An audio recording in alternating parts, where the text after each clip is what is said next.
vamos a pedir en este momento la gracia de nuestro Señor sobre esta instancia.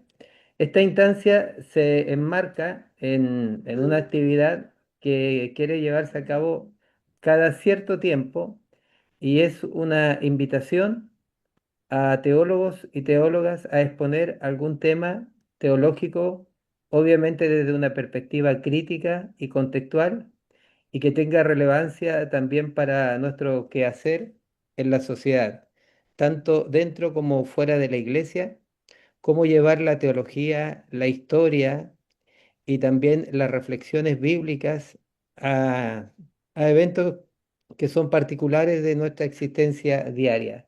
Entonces, usted, querido pastor Carl Apple, abre esta instancia, así que nos sentimos bastante honrados, pero antes de darle el pase, hablar algo de usted, porque para que nos vayan conociendo y porque esto también va a quedar para otro público que en este momento no está aquí. El pastor Carl Apple dice, una figura reconocida por su trayectoria académica, su compromiso misionero y su profunda dedicación al diálogo entre las iglesias.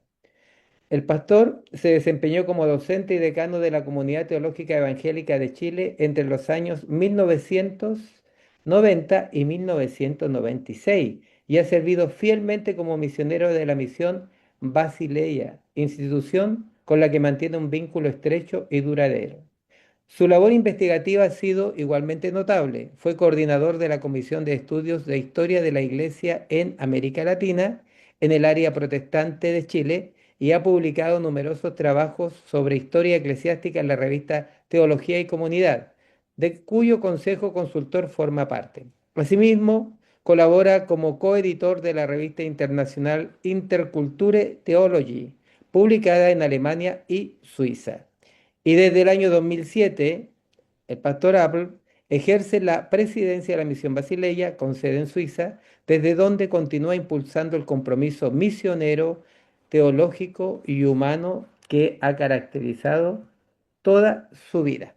Querido pastor, sin duda que esta es un breve resumen de los alcances de lo que usted ha logrado en la vida. ¿Ya? Así que muy bienvenido y como decía, con usted se abre un espacio que no se había dado en la comunidad, que es tener estas actividades los días sábados. Sin duda, también un desafío bonito. Profesor, le dejo a usted la palabra. Muchas gracias, Carlos, y muchas gracias por la invitación y sobre todo por el honor de empezar con este nuevo espacio que ofrece la comunidad teológica evangélica.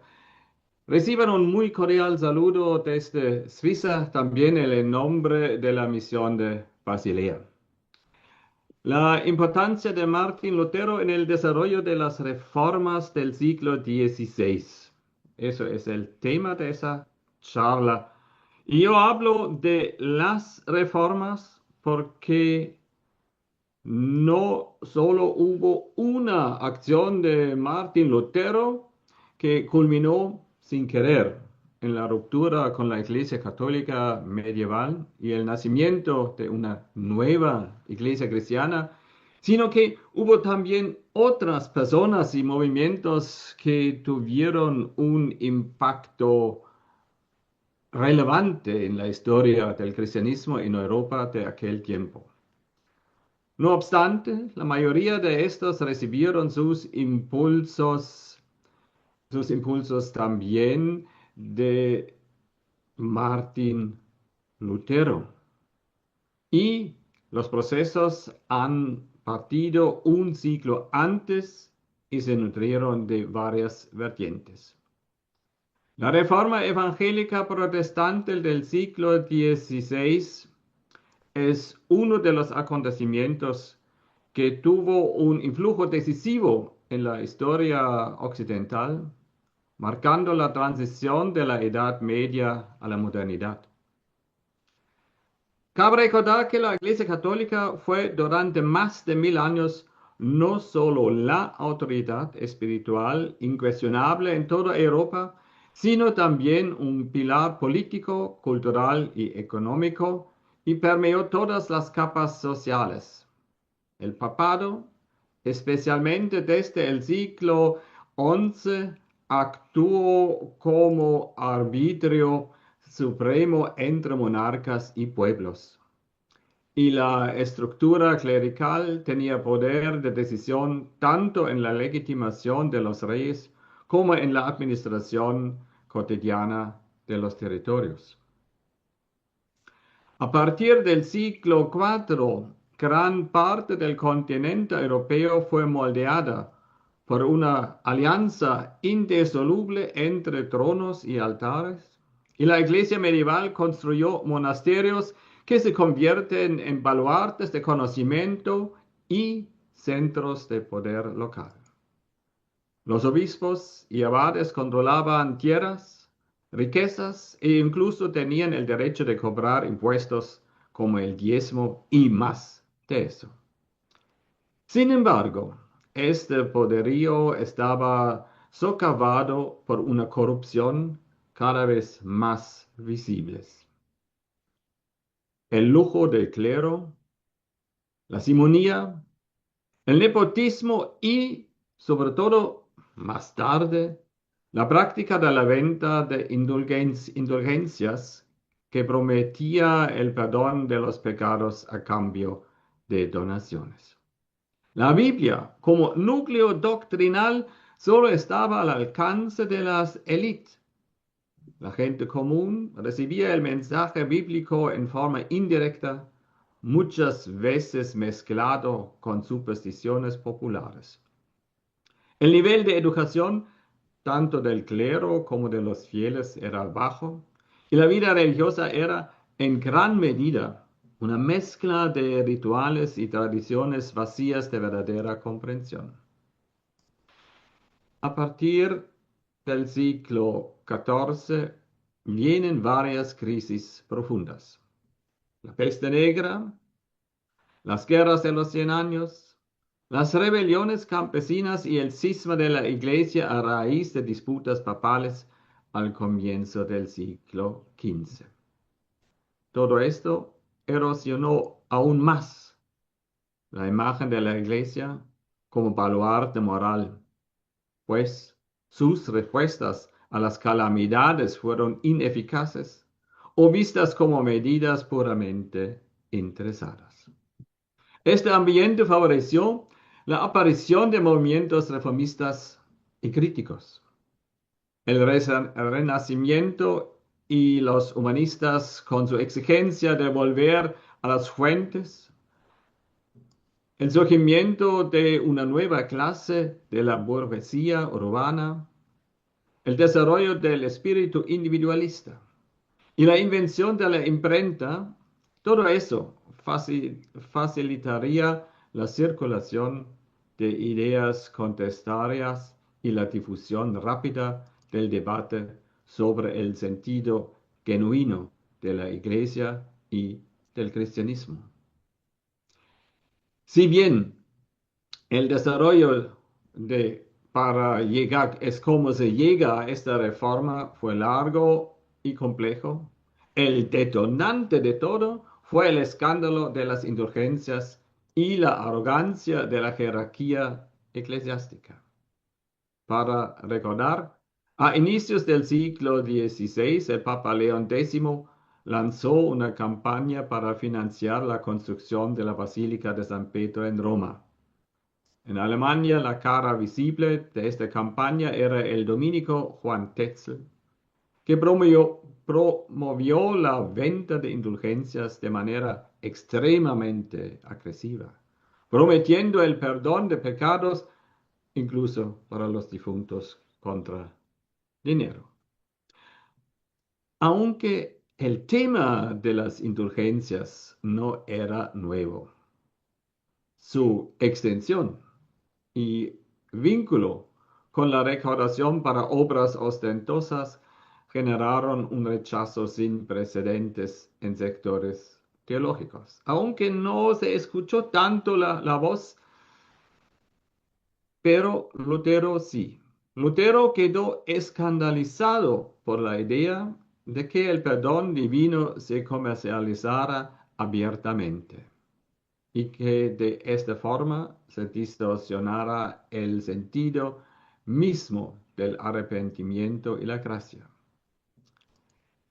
Es cierto, por la limitación del tiempo no es posible entregar un panorama exhaustivo sobre la influencia de Lutero en estos procesos, pero trataré darles una noción del tema en 5 puntos esenciales que a mi modo de ver conviene destacar. Primero les voy a nombraré y luego voy a profundizar estos puntos. Voy a, voy a decir qué son los puntos. Primero, el contexto histórico. Martín Lutero, monje teólogo alemán, nació en 1483 y murió en 1546. Él vivió en una época en que la Iglesia Católica Romana tenía mucho poder político y económico, y se daban abusos como la simonía y, como ya he dicho, la venta de indulgencias. Además, eso fue el tiempo en el cual se empezó de perfilar la idea de una nación. Nacieron ideas de cómo somos como nación, como la nación de Francia, Inglaterra, España. Mientras que el Sacro Imperio Romano Germánico, es decir, Alemania, buscaba su rol en ese conglomerado de nuevos reinados y estados, al igual que el papado en Roma. Segundo, las 95 tesis. Estas tesis de Lutero criticaban la corrupción de la Iglesia y cuestionaban la autoridad del Papa. Y ese acto, esa crítica, marca el inicio de la reforma protestante, por lo menos si nos enfocamos en Alemania. En tercer lugar, voy a poner unas ideas principales de Martín Lutero, es decir, la salvación por la fe, la Biblia como única autoridad y del sacerdocio universal, que todos los creyentes tienen acceso directo a Dios sin necesidad de intermediarios como los sacerdotes. ¿Qué son las consecuencias de lo que Martín Lutero publicó, ha dicho por sus acciones? Martín Lutero, la consecuencia que él sufrió personalmente era que él fue excomulgado por el Papa, condenado por el emperador Carlos V en la dieta de Worms y privado de sus derechos. Otras consecuencias de su forma de pensar que Martín Lutero tradujo la Biblia al alemán, lo que permitió extender su lectura y favoreció el desarrollo del idioma alemán moderno. Él dio también impulsos importantes para que al final nacieran otras iglesias aparte de la Iglesia Católica Romana. Por ejemplo, si vean aquí la tapa de mi libro, aquí se puede ver que se desarrolló por las reformas en Europa. Las reformas en Europa del siglo XVI produjeron un cambio profundo en la religión, en la política y en la cultura de Europa.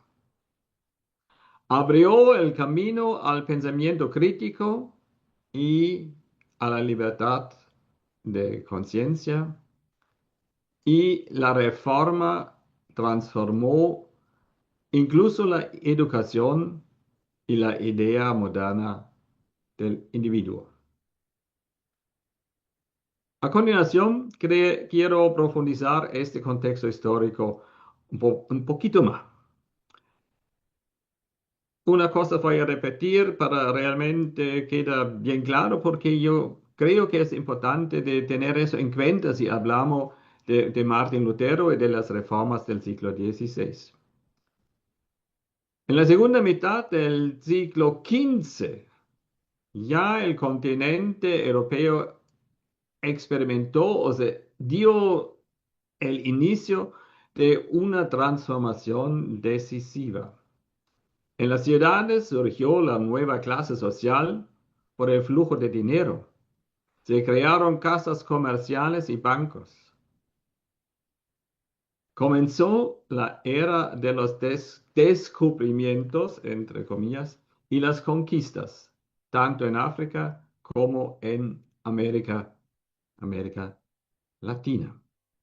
Se abrieron nuevos horizontes y también surgieron nuevas ideas por el humanismo renacentista. El Renacimiento marcó un desarrollo cultural e intelectual, ya que se redescubrieron las obras de la antigüedad clásica. El humanismo defendía el valor y la dignidad del ser humano, la libertad del pensamiento y el estudio crítico de los textos. Impulsó el estudio directo de las fuentes bíblicas originales en hebreo y griego, en lugar de aceptar las interpretaciones eclesiásticas sin cuestionarlas. Los nuevos conocimientos se difundieron gracias a la invención de la imprenta, que permitió imprimir en forma más económica y rápida panfletos, folletos, libros e incluso la Biblia. Esto ayudó a propagar las nuevas ideas y darles un alcance masivo. Por ejemplo, las 90 tesis de Lutero se propagaron en Alemania y más allá de sus fronteras en cuestión de semanas en aquel tiempo. Eso fue bastante rápido. Segundo, la Iglesia Católica en crisis. Ya, la Iglesia Católica que controlaba la población, que controlaba la política, que impuso sus reglas en la vida cotidiana. Pero a partir del siglo XV, todo el sistema empezó a resquebrajarse. Uno es por la corrupción dentro del clero y los papas, los obispos e incluso el papa vivían en lujo. Algunos tenían hijos a pesar de que el celibato se hizo obligatorio para los obispos y sacerdotes a partir del segundo concilio de Letrán ya en 1139. Y la preocupación estaba más centrada en el poder que en la espiritualidad de su crey. La venta de indulgencias, eso fue el detonante definitivo. Como ya mencionado, a inicio del siglo XVI, el Papa León lanzó esa campaña para financiar la construcción de la Basílica de San Pedro.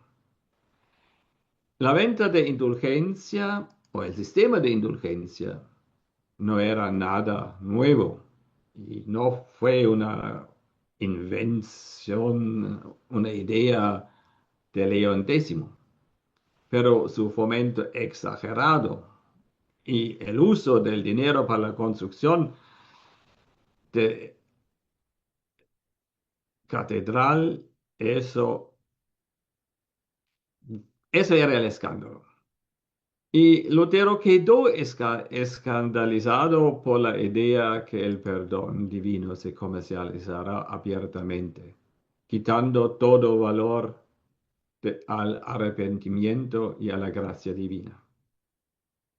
Había cada vez más personas, sobre todo de la clase emergente en el área política y de negocio, que dudaron de la autoridad del Papa y del valor real de los rituales eclesiásticos.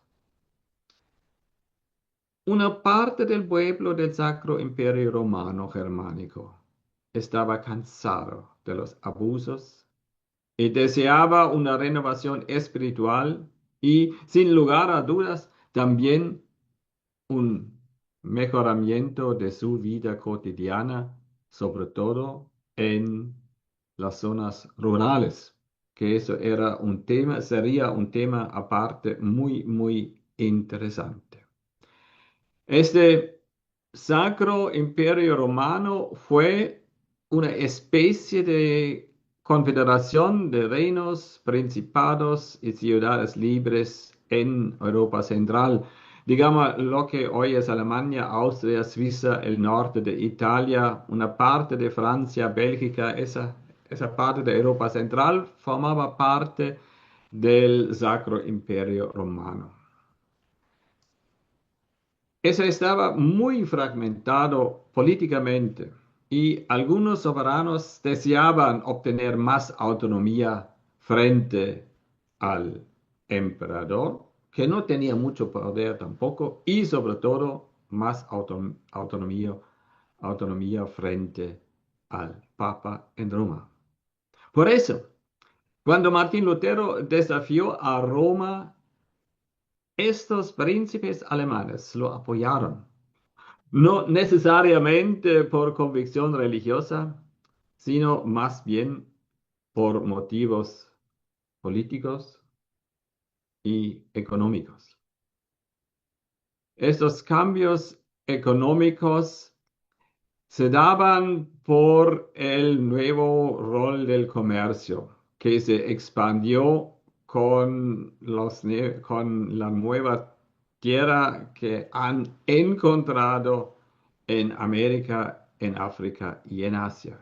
Por eso surgió esa nueva clase social, la burguesía, que acumulaba riqueza fuera del sistema feudal. Y eso puso el sistema que regía en este tiempo en crisis. El dinero comenzó a tener más importancia que la posesión de tierras. Y esa nueva realidad económica exigía valores más individuales, más prácticos y racionales. Algo que las ideas de Lutero sobre el trabajo, la responsabilidad personal y la relación directa con Dios reflejaba muy bien. En todo eso de buscar el rol de la gente y de las naciones, los príncipes y los reyes, sea España, sea Francia, fortalecieron su poder frente a la iglesia. Y por eso vieron en la reforma una oportunidad para liberarse de Roma y quedarse con los bienes eclesiásticos.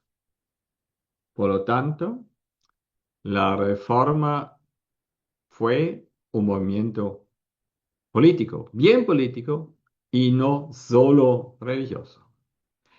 En el ámbito de cambios de religión, se puede notar que todos estos cambios condujeron a una crisis espiritual. Porque la persona buscaba una fe más auténtica y personal. Y cuando Lutero predicó que la salvación se obtiene solo por la fe, sus palabras respondieron a esa necesidad espiritual insatisfecha.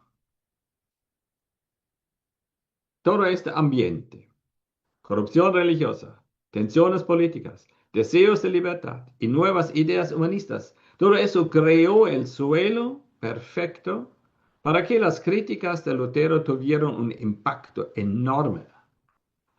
Lutero encarnó y aceleró todos esos cambios y por eso se puede decir que la reforma no fue solo una disputa teológica, sino el punto de inflexión entre la Edad Media y la modernidad. Y ese punto de inflexión, ese punto de partida visible de la reforma en Alemania, son las 95 tesis de Lutero.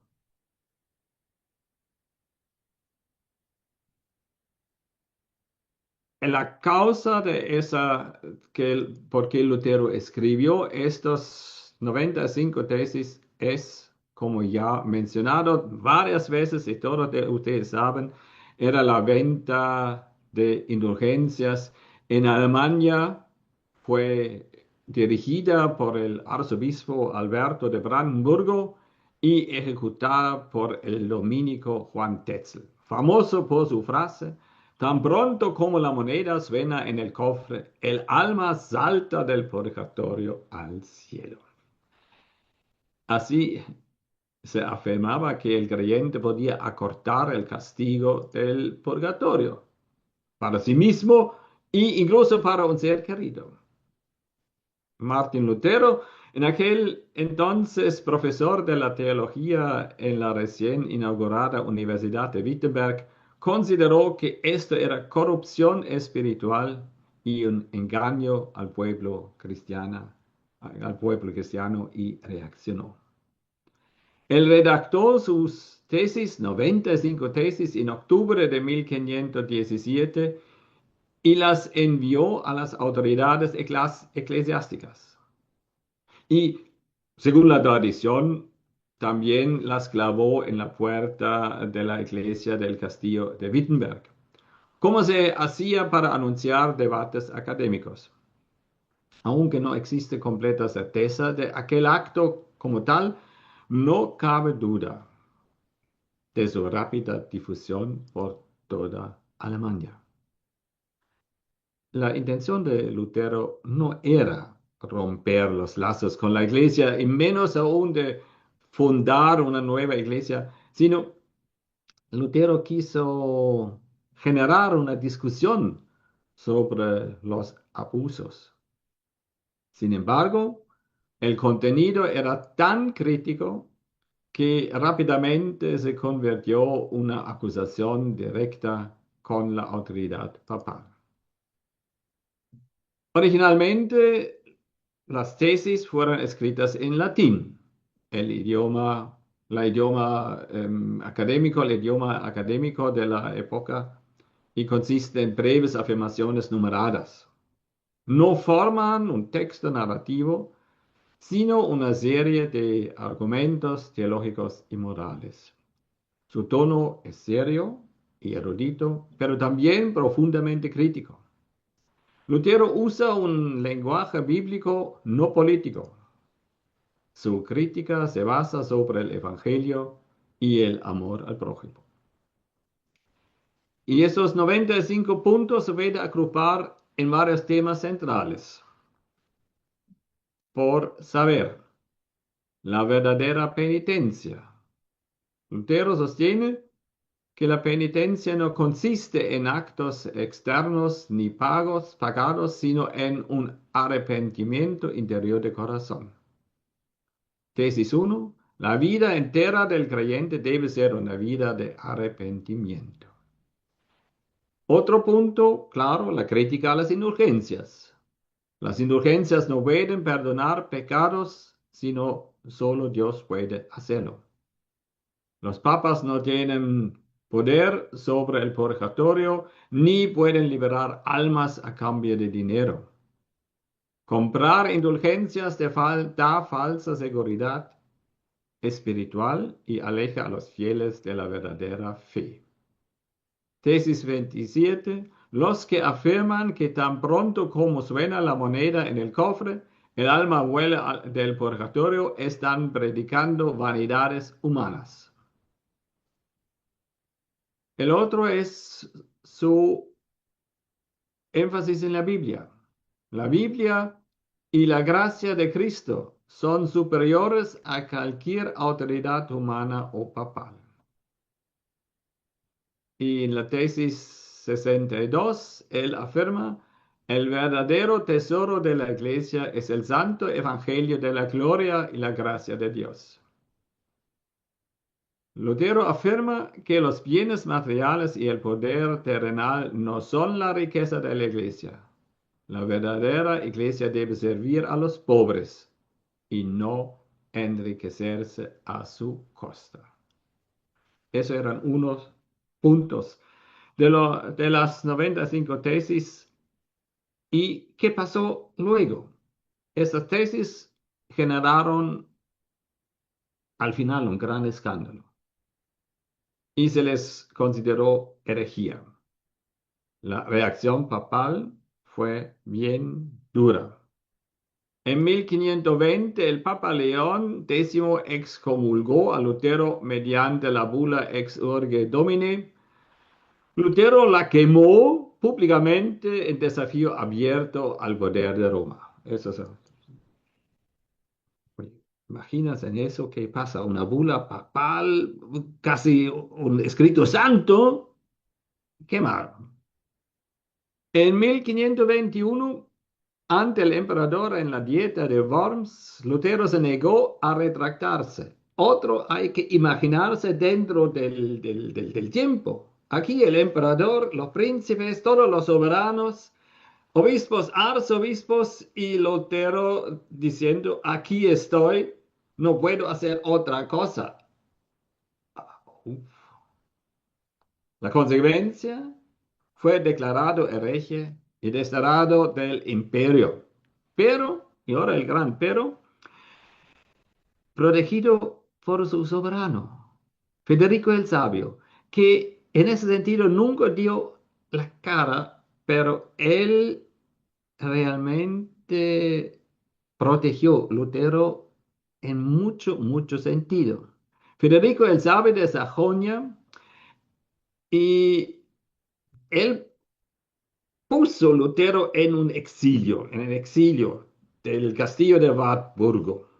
Y aquí, en este exilio, Lutero tradujo el Nuevo Testamento al alemán y con esa traducción facilitó el acceso a las escrituras para mucha gente y cimentó al mismo instante, al mismo tiempo, por el mismo hecho, las bases lingüísticas del alemán moderno. La ruptura con Roma fue definitiva y comenzó la reforma protestante. Eh, las tesis no eran todavía una teología sistemática, pero contenían las semillas de los principios fundamentales del protestantismo.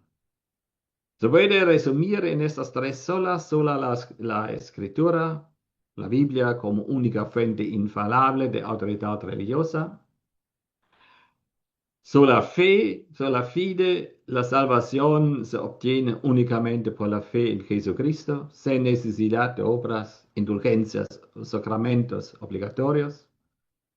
Sola gracia, la salvación por la gracia divina. Y que no se debe olvidar el sacerdocio universal. Todos creyentes tienen acceso directo a Dios, pueden interpretar la Biblia y orar y pedir sin necesidad del mediador sacerdotal. Este principio le arrebata el poder a la jerarquía eclesial como única intérprete de la voluntad divina. Eso es revolucionario. El impacto de las 95 tesis va más allá de lo religioso. Las 95 tesis fueron el primer texto en la historia que se hizo viral gracias a la imprenta. Encendieron un debate que transformó la religión, la política y la cultura en Europa. Despertaron la conciencia individual, la libertad del pensamiento y la idea de que cada persona podía leer e interpretar la Biblia por sí misma.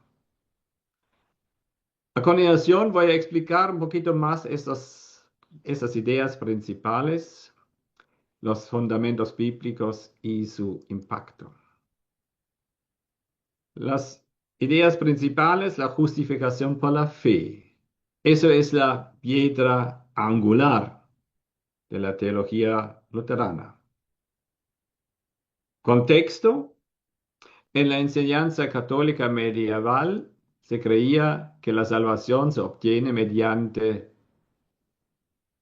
la fe y las obras, cumplir los sacramentos, buenas acciones, indulgencias, penitencias, bla, bla, bla. Lutero, al leer la carta de Pablo a los Romas, encontró el justo vivirá por la fe. Tuvo su revelación espiritual. La salvación no depende de lo que el ser humano haga, sino de lo que Dios hace por él a través de Cristo.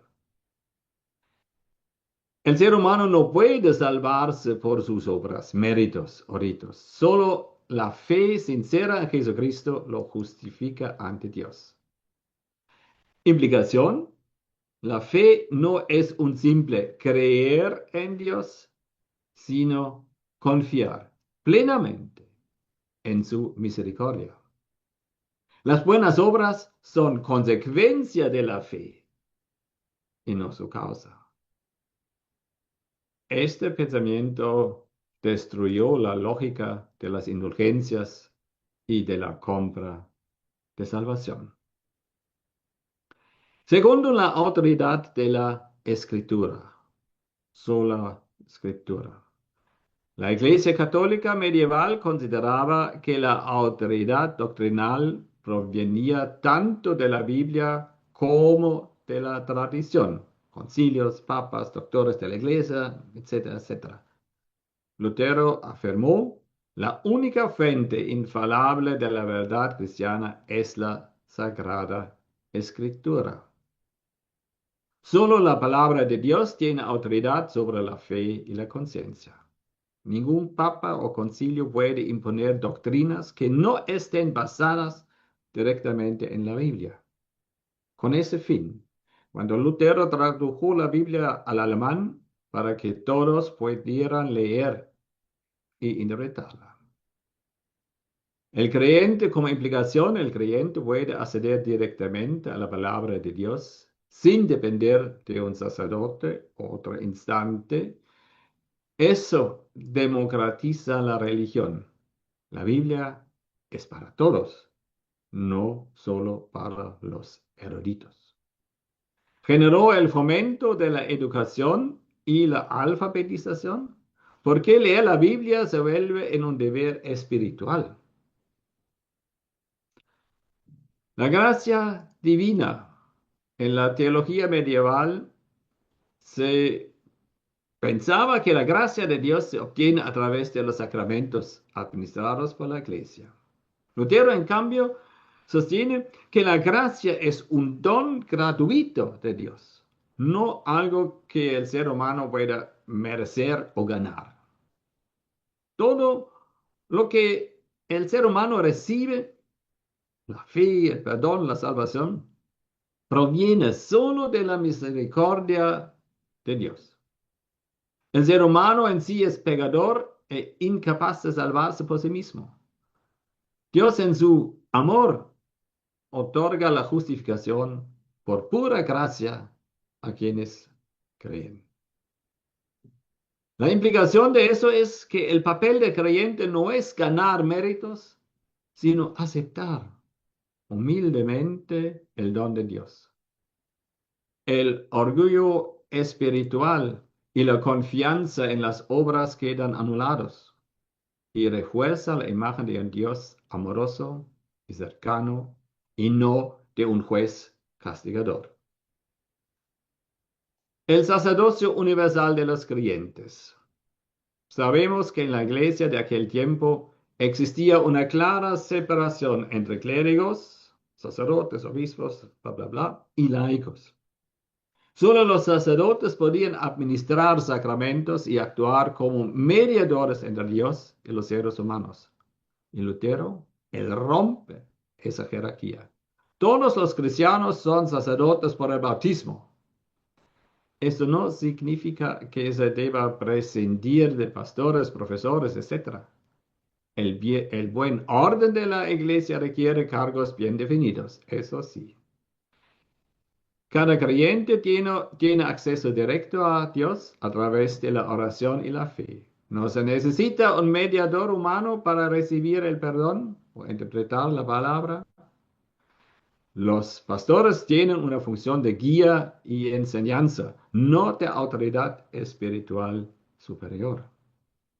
Implicación: Se deriva la estructura clerical y la jerarquía tradicional y se promueve la responsabilidad personal. Cada uno, cada una debe vivir su fe activamente. Un punto más, los sacramentos. La Iglesia Católica reconoce 7 sacramentos: bautismo, confirmación, Eucaristía, penitencia, matrimonio, orden sacerdotal. Lutero revisó todo esto a la luz de la Escritura y concluyó solo 2 tienen un fundamento bíblico como tal, un fundamento bíblico claro: el bautismo y la cena del Señor. Los sacramentos son signos visibles de la gracia invisible de Dios y no tienen poder mágico, sino que confirman la fe del creyente. Él rechazó la transubstanciación, la idea de que el pan y el vino se transforman literalmente, pero afirmó la presencia real de Cristo en la Eucaristía de manera espiritual. La implicación más importante de eso es que los sacramentos dejan de ser instrumentos de control clerical. Por ejemplo, un ejemplo que no está en mi concepto aquí, pero se me va por la mente, es en tiempos de colonia española en América Latina, solo la gente que recibieron el sacramento de Eucaristía tenían derecho de ir a uno de los hospitales o de ir a un monasterio donde había monjes y monjas que tratan de sanar a la gente. Eso ya no es posible. Sacramento no es más un instrumento de control clerical. El impacto de todo eso, las ideas de Lutero rompieron con el sistema sacramental como medio de salvación, desplazaron la autoridad religiosa desde la iglesia hacia la conciencia individual, transformaron la relación entre Dios y el ser humano. La confianza cobra mayor importancia que la obediencia y dieron nacimiento a una nueva espiritualidad centrada en la fe interior y la libertad del cristiano. Consecuencias de todo eso: ruptura de la unidad cristiana, porque durante siglos la religión oficial en Europa era católica. Por las reformas, Europa se dividió en 2 grandes bloques religiosos: católicos, evangélicos y protestantes. Surgieron iglesias nacionales: en Alemania la iglesia luterana protestante, en Suiza y Escocia la iglesia reformada presbiteriana, en Inglaterra la anglicana fundada por el rey. Quiere decir, la unidad religiosa de la cristiandad occidental se rompe en forma definitiva. Otras consecuencias del actuar de Lutero y de otra gente impulsada por Lutero dentro del ámbito religioso: la autoridad papal quedó severamente debilitada, se promovió una fe más personal y directa, centrada en la lectura de la Biblia, se simplificó el culto, eliminando imágenes, reliquias, procesiones y ceremonias consideradas supersticiosas. Se redujeron los sacramentos de 7 a 2. Y también no hay que olvidar que dentro del catolicismo se, em- se empujó una reforma con el Concilio de Trento a partir de 1545. Consecuencias políticas: el nacimiento del Estado Nacional.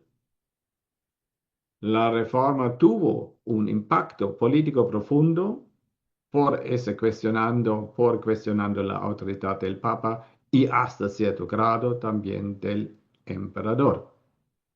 Los príncipes alemanes aprovecharon la reforma para independizarse del poder papal y controlar la religión en sus territorios. Al final del proceso de reforma en Alemania con la paz de Augsburgo, se surgió el principio cuyos regio, ellos religio, la religión del príncipe será la religión del país. Los reyes y soberanos europeos comenzaron a consolidar su poder, dando origen a los estados nacionales modernos, pero también las guerras religiosas, como la Guerra de los 30 años de 1618 y adelante, devastaron Europa, pero al final consolidaron el principio de soberanía política. Cada estado debía tener autoridad sobre sus asuntos sin interferencia papal. La reforma contribuyó al declive del poder universal de la Iglesia y al ascenso del Estado laico y moderno. Consecuencias también había consecuencias sociales, una nueva ética del trabajo y educación. El pensamiento de Lutero cambió profundamente la mentalidad social. Enseñó que todo trabajo honesto, no solo religioso, es una forma de servir a Dios. El campesino, el artesano y el gobernante sirven a Dios tanto como el monje o el sacerdote. Eso. Esto dio origen a la llamada ética protestante del trabajo, que valoraba la disciplina, el esfuerzo, la responsabilidad y productividad. Otra consecuencia en la educación, Lutero insistió en que todos debían leer la Biblia, por lo que impulsó la educación universal, tanto de hombres como para mujeres, y la alfabetización de la gente. Consecuencias culturales e intelectuales. La Reforma como primer movimiento de masa en la historia moderna, los escritos de Lutero que circularon ampliamente y la traducción de la Biblia que era el impulso para el alemán moderno y también las canciones de Lutero. Lutero promovió los himnos congregacionales como Castillo Fuerte y otros. Económicamente, las consecuencias son que al suprimir los monasterios y propiedades eclesiásticas, los príncipes protestantes confiscaron grandes riquezas. Y la ética protestante valoró el ahorro, la disciplina y la responsabilidad, lo que impulsó el capitalismo naciente y el desarrollo económico en el norte de Europa.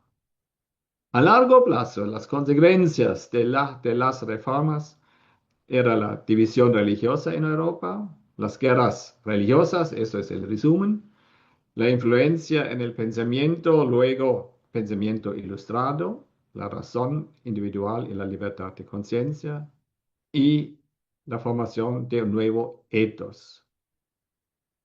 Conclusión, ya eso he dicho en pocas palabras. Lutero no solo reformó la iglesia, Lutero reformó la vida y pensamiento de mucha gente en Europa. Él fue el punto de inflexión entre un mundo dominado por la autoridad de la iglesia y otro dominado por la conciencia individual y la razón. La reforma, y luego las reformas, la reforma iniciada por Lutero dio origen al protestantismo, que hasta hoy es una de las tres grandes ramas del cristianismo. Esto significa la diversificación del cristianismo. Ya no existía una sola forma de entender la fe.